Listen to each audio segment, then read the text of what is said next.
अभी हाल ही में टर्की की राजधानी अंकारा में मुंबई के 26/11 जैसा आतंकी हमला हो गया और इसमें 10 लोगों की जान चली गई। यह अटैक अंकारा के सिक्योरिटी और एरोस्पेस कंपनी के हेडक्वार्टर में हुआ था। ये वो कंपनी है जो जेट प्लेन कान का प्रोडक्शन करती है। क्या है पूरा मामला, आइए जानते हैं। साथ ही ये भी जानते हैं कि तुर्की के किन किन देशों और संगठनों के साथ दुश्मनी है और इसकी वजह क्या है। तो नमस्कार, मैं हूं आपके साथ दिव्यांश वर्मा और आप देख रहे हैं वन इंडिया हिंदी। देखिए, टर्की और ग्रीस की दुश्मनी बरसों पुरानी है, जिसके बारे में दुनिया जानती है। अब ये लड़ाई किस बात की है, ये भी समझिए। दरअसल इन दोनों देशों के बीच लड़ाई है मेडिटेरेनियन सी की। ग्रीस के कई आइलैंड्स टर्की के मेन लैंड्स के पास हैं और यही वजह है कि तुर्की दावा करता है कि ये आइलैंड्स उसका हिस्सा है। दरअसल ईस्ट मेडिटेरेनियन सी में इसी वजह से तनाव बना रहता है। अब ये मसला तो बरसों पुराना है, पर 2020 में इसे ज्यादा हवा मिल गई। ईस्ट मेडिटेरेनियन सी यानी पूर्वी मध्य सागर में एनर्जी रिसोर्सेज ढूंढने के लिए होड़ सी मच गई और तभी शुरू हुआ गैस ढूंढने का अभियान, जो तुर्की ने अपनी नेवी को ढूंढने के लिए कहा था। हालांकि ऐसा पहली बार नहीं है कि ये दो देश आमने सामने आए हो।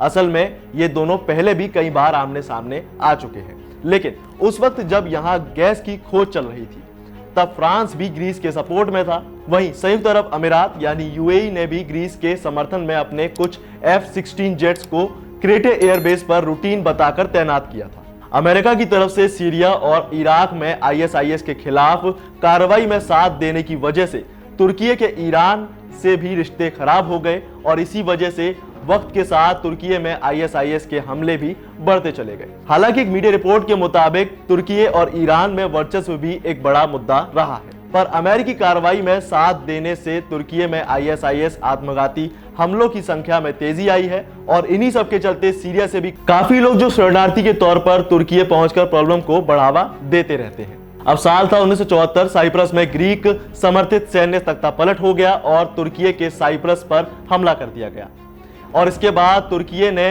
Turkish Republic of Northern Cyprus की घोषणा कर दी। हालांकि अगर इतिहास के पन्नों को और पलटा जाए तो इसमें रूस और तुर्की भी कभी दुश्मन हुआ करते थे।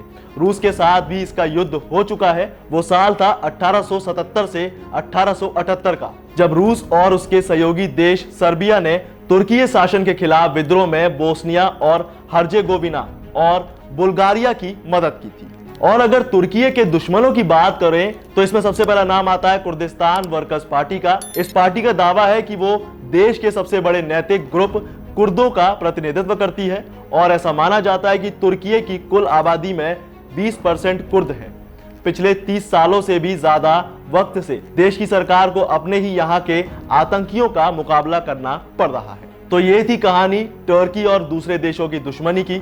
आपको ये कैसी लगी हमें कमेंट में जरूर बताएं। साथ ही वीडियो को लाइक जरूर करें और आपकी इस खबर पर क्या राय है वो भी हमें कमेंट में जरूर बताएं। साथ ही वीडियो को लाइक जरूर करें और सब्सक्राइब करें वन इंडिया हिंदी।